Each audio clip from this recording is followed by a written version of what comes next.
Guys, so before we jump into this video, I just wanted to give an apology for the lighting as well as the autofocusing that's going on.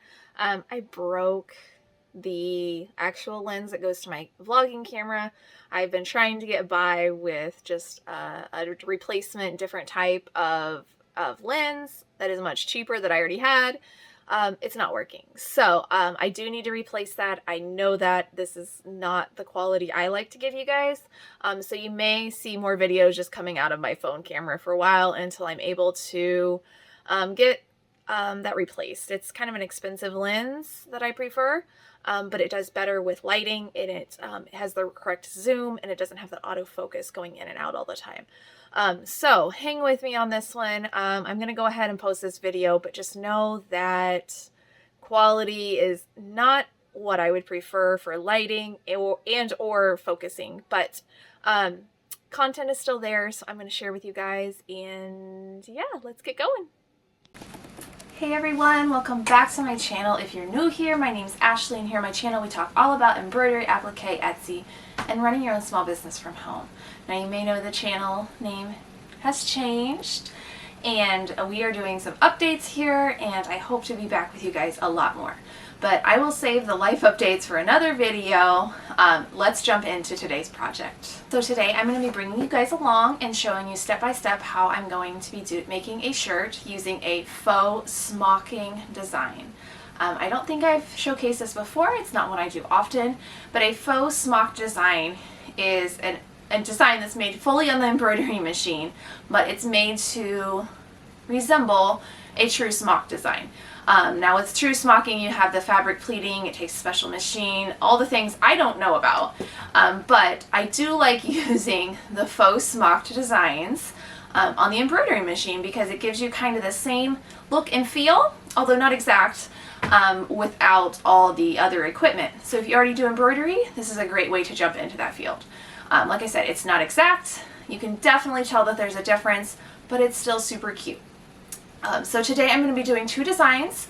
They are from A Gray Stitch on Etsy. These are inspired type designs, so you may not be able to find them in her shop, but check out her group if you're looking for them, or message her directly. And let's go ahead and get started.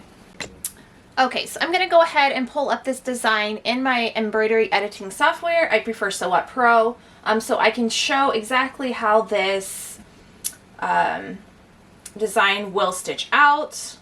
So we're going to do the girl mouse in an 8x8 size on the first one, and this is what the finished design is going to look like. Now to show this a little bit better on here on the software, I'm going to change the background color. I have never done, but still plan to do a full tutorial overview on Sew Up Pro, but there's this little t-shirt color up here. If you click on that, you can change the background color. I'm going to put gray just so we can see the stitching a little bit better. There we go. Okay, so the first step you're going to have is this rectangle shape. That's going to be your placement stitch, and this is where you're going to put down your white fabric. Number two, of course, is your tack down. You're going to go ahead and run that around, and then you'll be able to trim your white fabric that you've placed on the shirt. Number three, now this is the piece that I wanted to make sure we could see. It's kind of like a checkerboard design, and that is what's going to simulate that smocking design. You're going to stitch that over that white piece of fabric to give it that texture.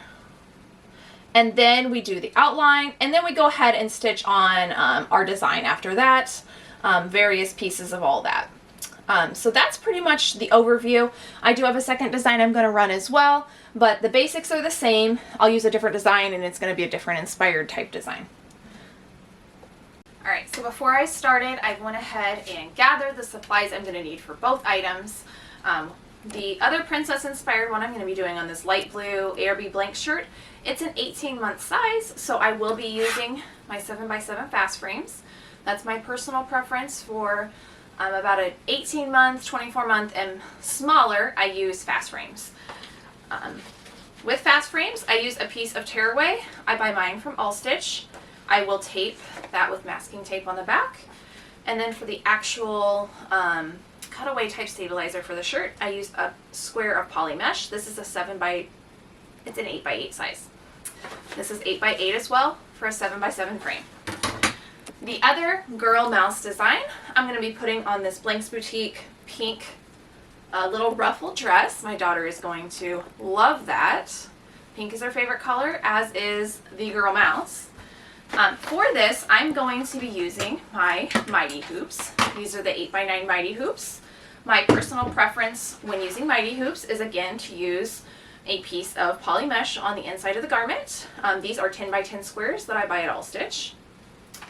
And then I use a piece of tearaway. I've cut this down to approximately 12 by 12. I buy this on a 12-inch roll from World Widener. You can find them on their own website or on Amazon. Some other supplies that I'm going to need today are just white cotton fabric.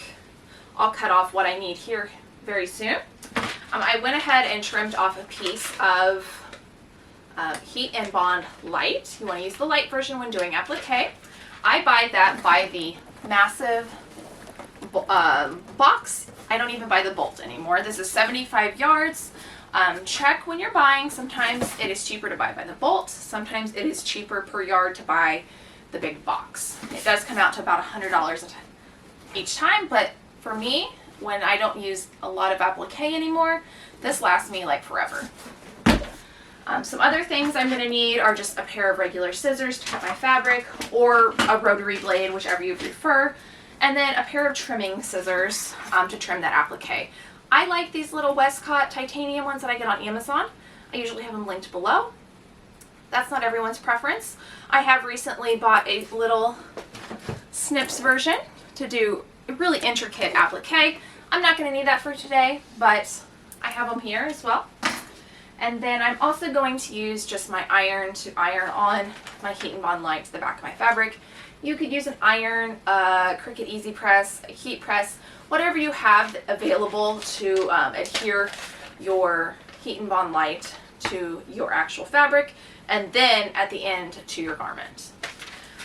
So let's go ahead and get started. I'm going to get these hooped up. I will show you both ways that I hoop each of these since they're just a little bit different, and then we'll go ahead and get started on the machine. Alright, so let's go ahead and start with this, it's a 3T ruffle, Blanks Boutique ruffle dress. I'm going to go ahead and flip it inside out. I hoop these the exact same way I would hoop a shirt. Like I said, around 2 or 3T is when I start using Mighty hoops. I've always used fast frames long before I had Mighty hoops, so those are my preference still for smaller items. So I'm going to go ahead and use that. I did forget to mention in my supplies that I do also use this Gunnald KK100. I buy it directly from Gunnald with a wholesale account. You can find it through other suppliers, but it's much more expensive there. These come out to like around, at least last time I bought it was around $8 a can for a big can. And it's less tacky than some of the stuff you'll buy in store. So I just give it a very light mist. I'm going to, specifically for this one, because I want to hoop higher, I'm going to put it a little over the top of the shirt. I go ahead and do the same thing with my piece of tearaway. And place that down. And now I'm going to flip my garment back right side out. I do kind of hold on to the stabilizer with my hands as I'm flipping, just to make sure it stays. I'm going to get that all smooth back out. Since I hooped it a little higher, it is having a little bit of problem laying flat.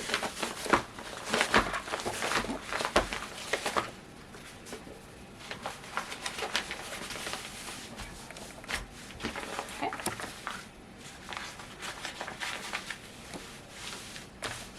And then the next thing I do is you can either use something to measure the center of your garment. I personally like to just fold it in half. With the stabilizer already on there, it gives me a nice crease to be able to follow. So I just fold in half, lining up the seams, and just make the crease in the garment, like I said, and that's going to stay there enough to see to hoop, at least in person, maybe not so much on camera, so I can use that with the marks on the hoop. I'm gonna go ahead and slide my bottom frame in. The white part goes up. The warning side is gonna be down away from where you're gonna stitch. So we're getting that nice and smooth in there. Gonna make sure it's straight. The nice thing about hooping on this gridded material, this actually is a cutting mat, is that I can kind of lay my garment and or frames or hoops square on using these grids, and it kind of helps me keep things straight as well. Next, I'm going to go ahead and hoop this as well. This is the warning is going to be at the top of your garment, or whatever is going to go in towards your garment. So I'm going to go ahead and do that here. And before I do it, I just kind of make sure that these lines are lining up with that crease that I made. And they are. That's literally all there is to it. Now, personally, I do not tug, pull anything at this. That can cause distortion in your fabric. I know some people recommend that. Don't be tugging on it, trying to pull it out through here. If you're not getting a nice snug fit, you really need to just stop and go back and rehoop it again. So next up, we have our 18-month shirt. I'm going to be hooping that on fast frames. To me, this is a little quicker and easier, but if you're not familiar with fast frames, it may not be. So fast frames, there is a front and a back side. There is a little lip here. This is your back because it's going to slide onto the arm. On mine, you can tell the difference because it's all dirty on the front, clean on the back. If you're having problems deciphering consistently which is the front and which is the back, I recommend marking the front. A lot of my frames came used with one of my pre-owned machines, and the person on there had already wrote like the size up here at the top, which I thought was genius, and I've actually done that on some of my more non-traditional sized frames. So what I do is I just use masking tape. I tape my tearaway onto my frame. I just use one little piece on all 4 sides. That's all there is to it. That frame's ready. I do that for most of my fast frames. Occasionally you will see me use sticky stabilizer, but that is a very rare occurrence because I also need the cutaway stabilizer with it, so I don't see the point of sticky stabilizer if it's not adhering directly to the garment. So again, I flip my garment inside out. I use a little bit of my adhesive spray to attach it directly. Flip it back right side out. Now, without this tearaway directly on the garment, it is a little bit harder to do a nice little press and keep your center seam. Some people choose to iron, some people choose to, mark it some other way. One thing I use frequently for marking either center or where I want to place a design is these little dot stickers. I get these from All Stitch by like the thousands at a time. They are very inexpensive if you're ordering something else already. So there we go. You can still kind of see my crease line there. I go ahead and just give my gentle spray to my fast frames and go ahead and slide that in, making sure that that poly mesh stays right where I placed it earlier. Then I take with each finger that crease and I find the center marks. There's little divots on here. They're hard to see on mine because my frames are dirty. There's little divots and I line that up. Top, bottom, kind of make sure that center is pressed down, and then I just press out from the center. On these, I use these little sewing clips to adhere, or to just basically secure it in place to make sure it's not going to shift, since there's no top hoop to hold it. Now, if you're working on a single needle machine and watching this, maybe these hooping practices do not apply to you, but go ahead and get your garment hooped however you prefer, and from here on out, you should be able to follow the tutorial step by step with us.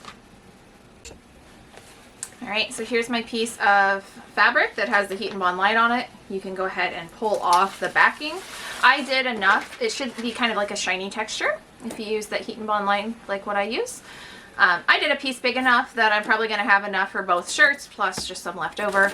I keep my Heat and Bond light over here in this scrap storage on my wall that is from Amazon. I just sort it by color, and then I have little pieces of various colors just for small projects, small pieces.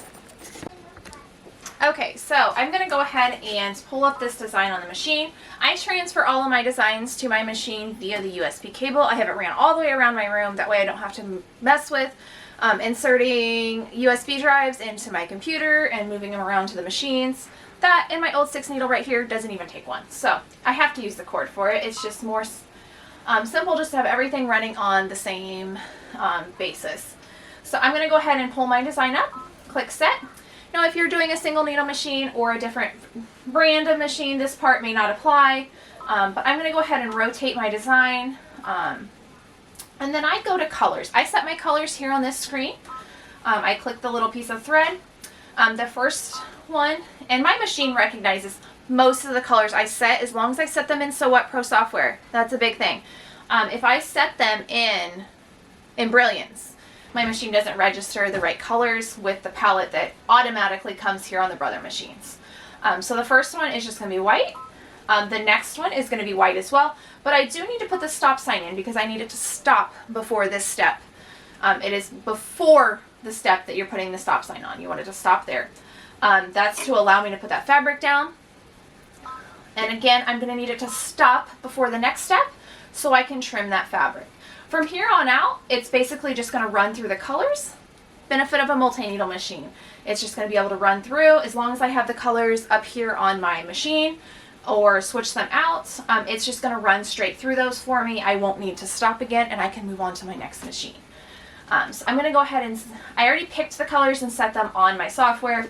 I'm going to do the outline, I think, in a bright pink. I thought that would look nice. Or should I use black? Ooh. I'm second guessing that. I think I'm going to do, gosh, I don't know. I like the look of bright pink, but I'm just worried that the pink will not show as well on this color as I want. Let's go ahead and risk it. It doesn't register black for some reason, so I'm going to go ahead and manually do the black color. It's got the correct light pink, black, and now see it registered that black color. Silly machine. Okay, and that's it. So the next, I'm going to indent it, and I'm going to go here to these 2 needles. This is going to tell me where I'm placing my design within relationship to the hoop. So right now I'm doing the top center. That's the top closest to the back of the machine. If I wanted the bottom center, or to me that's the bottom center, we'd look down here. I'm going to use the top center because I want to make sure it's far enough up on the shirt. You're aligning based on either needle 1 when you first start the machine, or whichever needle you use last if you've already used the machine since it's been turned on. So I'm probably going to block a little bit of this with my arm. I'm going to move it up a little bit. Okay, so it's about right here. About 2 finger widths down from the top hem of my dress, which is about what I prefer on kids' items, this small. I'm going to see where that puts the bottom center. It's about, honestly, that kind of centers it top to bottom on that Empire dress. I'm going to go ahead and click OK and go to sewing. Okay. I set one of the colors incorrectly on here, so I'm going to go back and change that. Because I shouldn't have to change any of my colors today on my machine. They should all already be here. And edit. We already have it aligned where we want it. We're going to click sewing. Okay, so now all of my colors are already on my machine that I need. Luck of the draw, and I brought it to this machine specifically for that reason. So I'm going to go ahead and click start and let it do that placement stitch.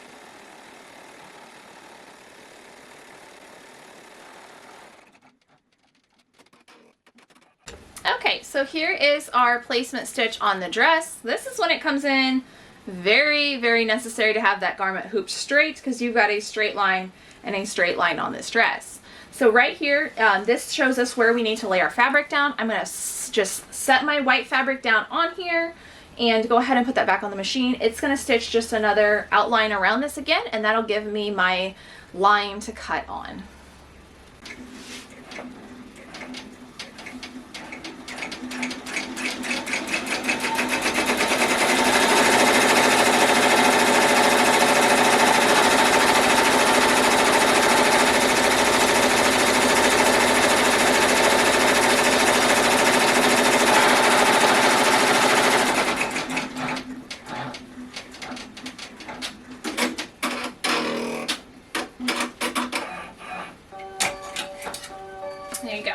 can see we now have our outline on which we're going to cut.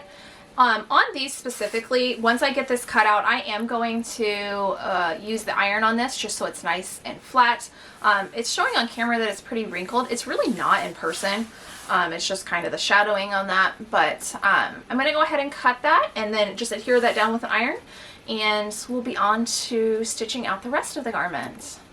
I have that trimmed now, and I did go ahead and iron that down, and I'm going to go ahead and put it on the machine and start it. So it's going to stitch that faux smocking portion right here, which I will show you guys next, and so we can look at that in detail, and then we'll go ahead and stitch the design on top of that. Alright, so here is what that faux smocking looks like. You can see the stitches on there. I think this might be user error. This might be my error, guys. Yes, I make errors even after like 12 years in business. So I have it hooped, and it's pulling a little bit up here on the tagline. What I could and should have done was hoop it so that the dress bottom was going in towards the machine, and then it wouldn't be pulling on that neckline. I think that's caused it to just stitch a little bit off. We're going to see if this lines up. If not, I might have to redo this one.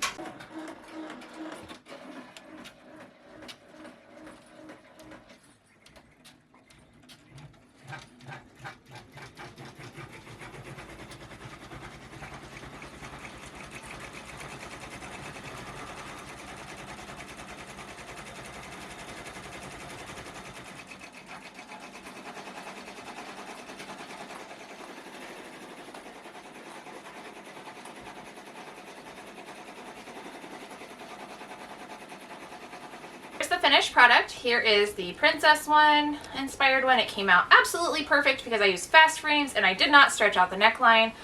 Again, user error, guys. This one's perfect. Again, these are from A Gray Stitch. She's on Etsy. I'm not sure that she's going to be listing these on Etsy since they are inspired designs, but they are super cute. This one I'm going to retest stitch for her again because user error, I was stretching out the neckline and it was causing some registration and pulling issues. And I ended up with, a little gap over here. So, even though I've been doing this for 12 years, I still make mistakes. Once I started it, I knew I should have hooped it the other way, and instead of stopping and redoing everything, I proceeded. So, now I get to stitch the whole thing over again, and that's the way it is. But I have this cute little ruffle butt romper for my littlest from AJ Blanks. I'm going to go ahead and restitch that Minnie Mouse one on for her. This one's perfectly sufficient for my daughter to wear and play in outside. But I'm not going to turn those pictures in. So I'm going to go ahead and restitch that Minnie Mouse one on this cute little romper from AJ Blanks, and I'll get those pictures taken and I'll show you guys what those look like too. Alright, so that's stitched out 100 times better, exactly like it's supposed to. No registration issues, so that first one's 100% my fault, user error. Again, guys, it happens, even to those of us that have been doing this what feels like forever. So much better. It's so cute. My little girls are going to be able to match now, and they will love it. I have some other work to get onto, some test stitching and some orders. So I'm going to let you guys go for today. If you have any questions about how to do this type of design on any type of machine, I'd be happy to help you with the basics. I can probably not answer specific machine questions, but I will be happy to help you through any type of technique or style type things like these faux appliques. And as always, if you have any suggestions for future videos, please leave them down below. I will see you guys next time, and I hope you enjoy.